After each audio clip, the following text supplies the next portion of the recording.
Hi, everybody. My name is Lazarus.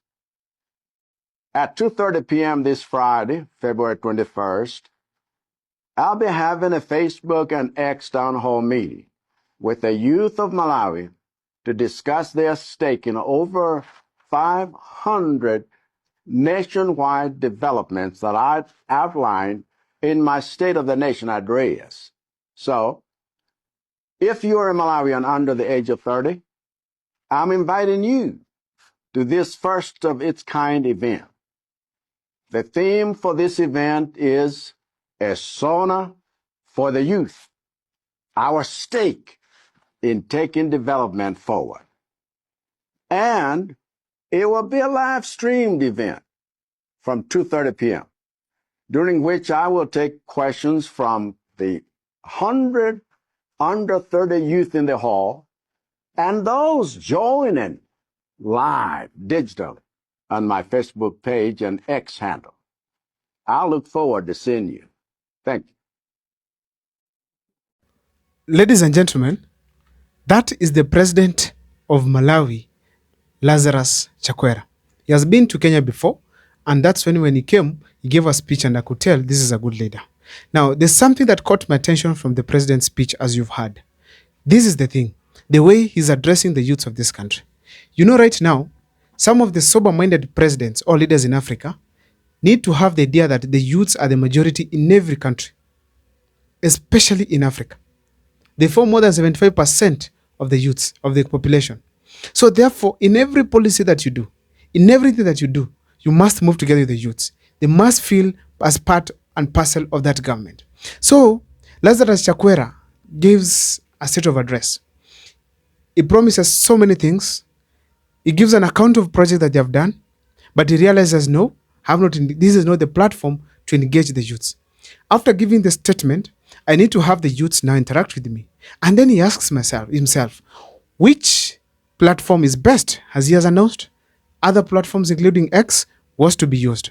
Where is going to explain to the public, to the youths, what he feels, what he said in the State of Address, and also in the State of the Nation Address, and also he was supposed to get questions from these youths in various platforms so that he can be able to move together with the youths of his country. Lazarus Chakwera. This is not a youth, we all know. Lazarus Chakwera is not a youth. He's not a Gen Z. This is an old guy who feels like, no, this country, who understands that this country, that is Malawi, it needs youths on board entirely because they're the majority. So therefore, as we speak here, as I always say in my platform here, it is not the youth versus the old. It's the youth plus the old moving together to change this country. That is what is happening in Malawi. When a president gives a chance to the public, especially the youths, that is a tick for him. Because as a result, you realize there's a lot that's going, the youths will feel to be part and parcel of that government. Now, let's come back here to this country, our lovely country, Kenya. Kenya is ruled by President William Ruto. This is not governing, it's ruled. Ever since 2022, President William Ruto has been in power. And since that time up to now, youths have been crying, have been shouting, have been asking the president to do one or two things.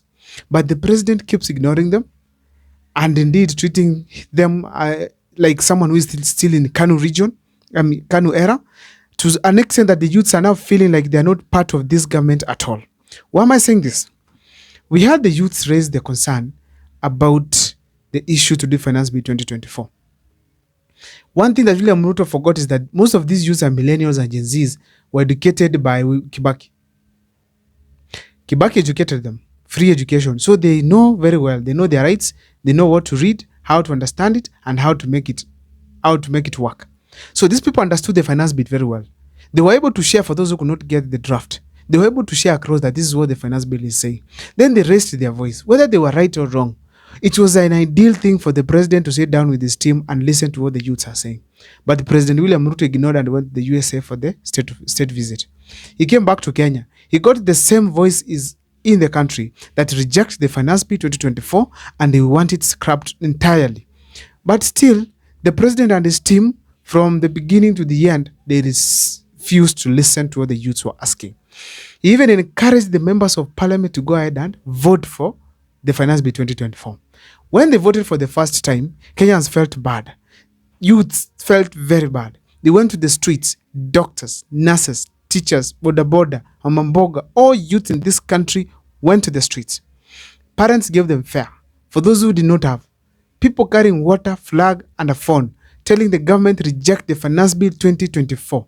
Our members of parliament, because of the protection from the president, because they are protected by the president, they decided to vote yes, regardless of what the people are thinking, which means they are all geared towards ensuring that the president is happier and the people are sad.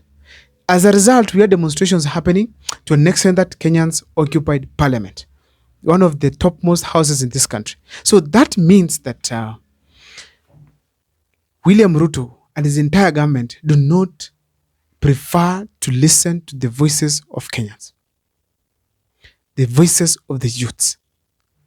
And that is where now I feel that President Chakwera has simply outshined William Ruto by far.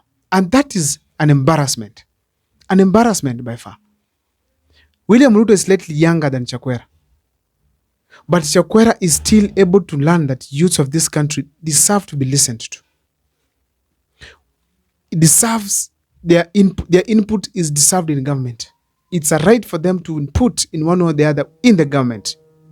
But William Ruto feels like, no, these youths, they know nothing. Because ever since the 25th June of 2024, there's nothing has happened as far as the youth's concerns are concerned. If it is travels, still happening locally. If the issue to do with cost of living is still high, if the issue with taxation is still there, if the issue of appointments is still appointing his friends and forgetting technocrats who can deliver for this country. And that is a painful thing as we speak today. When we have a president who does not listen to his people. Now, after the demonstration of 25th June 2024, the president had a chance to make a speech at night 9 p.m. after they had occupied parliament. Now, when he had a chance, instead of even passing his condolences to those who had lost their lives, the president, with his sober mind, with his PhD, stood up and called those youths criminals. Criminals. People with their phone, like recording himself in parliament. Honestly, is that a criminal? A criminal is always never want to be seen. Criminals wear masks, and we know who are these. Criminals, anybody doing a wrong thing, and he is doing it in the public, he has to cover himself. And we know who does that. But now, President William Ruto called them criminals. Contrary to Chakwera, he is calling them the youths of this country. He is moving closer to them. He is giving them an ear. He is sending them a warm message that this country, you are part of it. That means the youth of Malawi right now, they feel part of Malawi's government. And that was the simple thing that William Ruto was to do. But he refused to listen to the youths of this country. So that means very well, it's a shame that Chakwera has shown his friend, because they know each other and they have met. Chakwera is not just a normal person. This is a leader of a country, showing characteristics that we wish the current president could have had. I don't know what is your take as far as Chakwera is concerned, but I personally feel that he has completely outshined William Ruto. And William Ruto right now as we speak, if he cares, he needs to emulate what Chakwera is doing. I don't know what's your take, but let me see in the comment section. You guys what you think. Thank you so much for the support. Thank you for those who subscribe. Thank you for those who keep following. Thank you for those who support me through my number in Pesa and even texting and guiding me through. I really appreciate so much, because that is what helps me learn and do an extensive analysis here, just like we are doing now. See you next time for more videos.